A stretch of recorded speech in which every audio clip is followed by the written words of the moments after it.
Hi everybody, it's teacher Deborah and I'm sitting in my living room right before dinner and I thought it might be fun to read another chapter in Charlotte's Web. And the last chapter I read to you let's take a look at this, was Wilbur's Boast. And now I'm going to read chapter 10, which is called An Explosion. Day after day, the spider waited, head down, for an idea to come to her. Hour by hour, she sat motionless, deep in thought. Having promised Wilbur that she would save his life, she was determined to keep her promise. Charlotte was naturally patient. She knew from experience that if you waited long enough, a fly would come into your web. And she felt sure that if she thought long enough about Wilbur's problem, an idea would come into her mind. Finally, one morning towards the middle of July, the idea came. Why, how perfectly simple, she said to herself. The way to save Wilbur's life is to play a trick on Mr. Zuckerman. If I can fool a bug, thought Charlotte, I can surely fool a man. People are not as smart as bugs. Wilbur walked into his yard just at that moment. What are you thinking about, Charlotte? He asked. I was just thinking, said the spider. The people are very gullible. What does gullible mean? Easy to fool, said Charlotte. That's a mercy, replied Wilbur, and he lay down in the shade of his fence and he went fast asleep. The spider, however, stayed wide awake, gazing affectionately at him and making plans for his future. Summer was half gone. She knew she didn't have much time. That morning, just as Wilbur fell asleep, Avery Arabelle wandered into the Zuckermans' front yard, followed by Fern. Avery carried a live frog in her hand. Fern had a crown of daisies in her hair. The children ran for the kitchen. Just in time for a piece of blueberry pie, said Mrs. Zuckerman. Look at my frog, said Avery, placing the frog on the drain board and holding out his hand for pie. Take that thing out of here, said Mrs. Zuckerman. He's hot, said Fern. He's almost dead, that frog. He is not, said Avery. He lets me scratch him between the eyes. The frog jumped and landed in Mrs. Zuckerman's dishpan full of soapy water. You're getting your pie on you, said Fern. Can I look for eggs in the hen house, Aunt Edith? Run outdoors, both of you, and don't bother the hens. It's getting all over everything, shouted Fern. His pie is all over his front. Come on, frog, cried Avery. He scooped up his frog. The frog kicked splashing soapy water onto the blueberry pie. Another crisis, groaned Fern. Let's swing in the swing, said Avery. The children ran to the barn. Mr. Zuckerman had the best swing in the county. It was a single long piece of heavy rope tied to the beam over the north doorway. At the bottom end of the rope was a fat knot to sit on. It was arranged so that you could swing without being pushed. You climbed a ladder to the hayloft. Then, holding the rope, you stood at the edge and looked down, and were scared and dizzy. Then you straddled the knot so that it acted as a seat. Then you got up all your nerve, took a deep breath, and you jumped. For a second, you seemed to be falling to the barn floor far below. But then suddenly the rope would begin to catch you, and you would sail through the barn door, going a mile a minute, with the wind whistling in your eyes and ears and hair. Then you would zoom upward into the sky and look up at the clouds, and the rope would twist and you would twist and turn on the rope.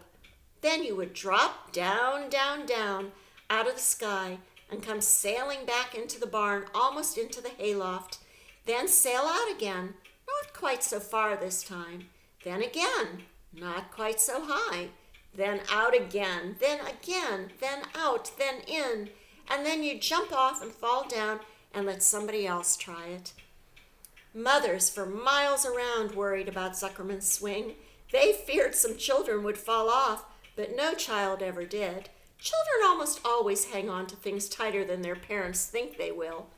Avery put the frog in his pocket and climbed to the hayloft. The last time I swang in this swing, I almost crashed into the barn swallow, he yelled. "Take that frog out," ordered Fern. Avery straddled the rope and jumped. He sailed out through the door, frog and all, and into the sky, frog and all. Then he sailed back into the barn. "Your tongue is purple," screamed Fern. "So is yours," cried Avery, sailing out again with the frog. "I have hay inside my dress, and it itches," called Fern. "Scratch it," yelled Avery as he sailed back. "It's my turn," said Fern. "Jump off." "Fern got the itch," sang Avery. Then he jumped off, and he threw the swing up to his sister. She shut her eyes tight, and she jumped. She felt the dizzy drop, then the supporting lift of the swing. When she opened her eyes, she was looking up into the blue sky and was about to fly back through the door. Then she took her turn for an hour. When the children grew tired of swinging, they went down towards the pasture and picked wild raspberries and ate them. Their tongues turned purple and red. Fern bit into a raspberry that had a bad-tasting bug inside it and got discouraged. Avery found an empty candy box and put his frog in it. The frog seemed tired after his morning in the swing. The children walked slowly up towards the barn. Then, too, were tired, and they were all hardly had enough energy to do any more walking. "Let's build a tree house," suggested Avery. "I want to live in a tree with my frog." "I'm going to visit Wilbur," Fern announced. They climbed the fence into the lane and walked lazily towards the pig pen. Wilbur heard them coming and got up. Avery noticed the spider web, and coming closer, he saw Charlotte. "Hey, look at that big spider," he said. "It's tremendous." "Leave it alone," commanded Fern. "You've got a frog. Isn't that enough?" "That's a fine spider, and I'm going to capture it," said Avery. He took the cover off the candy box. Then he picked up a stick. "I'm going to knock that old spider into this box," he said. Wilbur's heart almost stopped when he saw what was going on. This might be the end of Charlotte if the boy succeeded in catching her. "You stop it, Avery," cried Fern. Avery put one leg over the fence of the pig pen. He was just about to raise his stick to hit Charlotte when he lost his balance. He swayed and toppled and landed on the edge of Wilbur's trough. The trough tipped up and then came down with a slap. The goose egg was right underneath. There was a dull explosion as the egg broke, and then a horrible smell. Fern screamed. Avery jumped to his feet, and the air was filled with the terrible gases and smells from the rotten egg. Templeton, who had been resting his home, scuttled away into the barn. "Good night," screamed Avery. "Good night. What a stink. Let's get out of here." Fern was crying. She held her nose and ran towards the house. Avery ran after her, holding his nose. Charlotte felt greatly relieved to see him go. It had been a narrow escape. Later on that morning, the animals came up from the pasture, the sheep, the lambs, the gander, the goose, and the 7 goslings. There were many complaints about that awful smell, and Wilbur had to tell the story over and over again of how the arable boy had tried to capture Charlotte and how the smell of the broken egg drove him away just in time. "It was that rotten goose egg that saved Charlotte's life," said Wilbur. The goose was proud of her share in the adventure. "I'm delighted that the egg never hatched," she gabbled. Templeton, of course, was miserable over the loss of his beloved egg, but he couldn't resist boasting. "It pays to save things," he said in his surly voice. "A rat never knows when something is going to come in handy. I never throw anything away." "Well," said one of the lambs, "this whole business is all well and good for Charlotte, but what about the rest of us? The smell is unbearable. Who wants to live in a barn that is perfumed with rotten eggs?" "Don't worry, you'll get used to it," said Templeton. He sat up and pulled wisely at his long whiskers. Then he crept away to pay a visit to the dump. When Lurvy showed up at lunchtime carrying a pail of food for Wilbur, he stopped short of a few paces from the pig pen. He sniffed the air, and he made a face. "What in thunder?" he said, setting the pail down. He picked up the stick that Avery had dropped and pried the trough up. "Rats!" he said.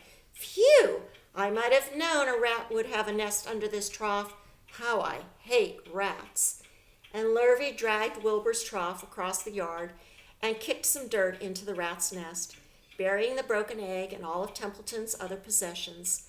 Then he picked up the pail. Wilbur stood in the trough, drooling with hunger. Lurvy poured. The slops ran creamily down around the pig's eyes and ears. Wilbur grunted. He gulped and sucked and sucked and gulped, making swishing and swishing noises, anxious to get everything at once.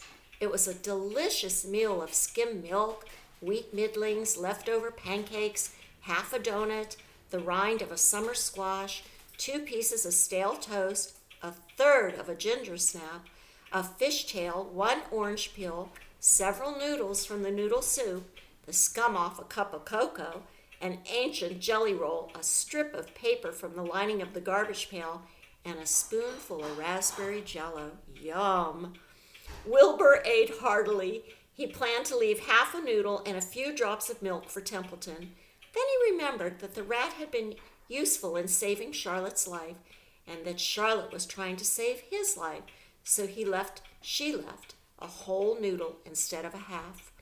Now that the broken egg was buried, the air cleared and the barn smelled good again. The afternoon passed, the evening came, shadows lengthened. The cool and kindly breath of the evening entered through the doors and windows. Astride her web, Charlotte sat moodily, eating a horsefly and thinking about the future. After a while, she bestirred herself. She descended to the center of the web, and there she began to cut some of her lines. She worked slowly but steadily, while the other creatures were drowsy and starting to fall asleep. None of the others, not even the goose, noticed that she was at work. Deep in her soft bed, Wilbur was snoozing. Over in their favorite corner, the goslings whistled a night song. Charlotte tore quite a section out of her web, leaving an open space in the middle. Then she started to weave something to take the place of the threads that she had removed. When Templeton got back from the dump around midnight, the spider was still at work. So let me show you the pictures. We'll go back, and there we see the spider in her web. And here we go. There are the children swinging on the swing. And I don't know if you remember, but the last time we took a pre-K walk, do you remember we passed a swing just like that? It was a rope swing, and everybody wanted to get on it, even me. But we didn't have the chance to do that because it would have taken so long. But it's the kind of rope that we saw when we took our walk. That's what they're playing on in the barn. Uh-oh. There you see, he's taken a crash. Down he goes. And let's see if there's any other ones. Nope, that was the last one. So our next chapter will be called The Miracle. So I hope you're all enjoying your time together. I think of you all the time, and I wish that we could see each other. I went over to the school today, and I started to get a few things, some books and whatnot. And hopefully at some point when Passover starts, I can still teach Passover to all of you. Have a wonderful rest of your evening, and have a great Sunday tomorrow. Love you all. Bye-bye.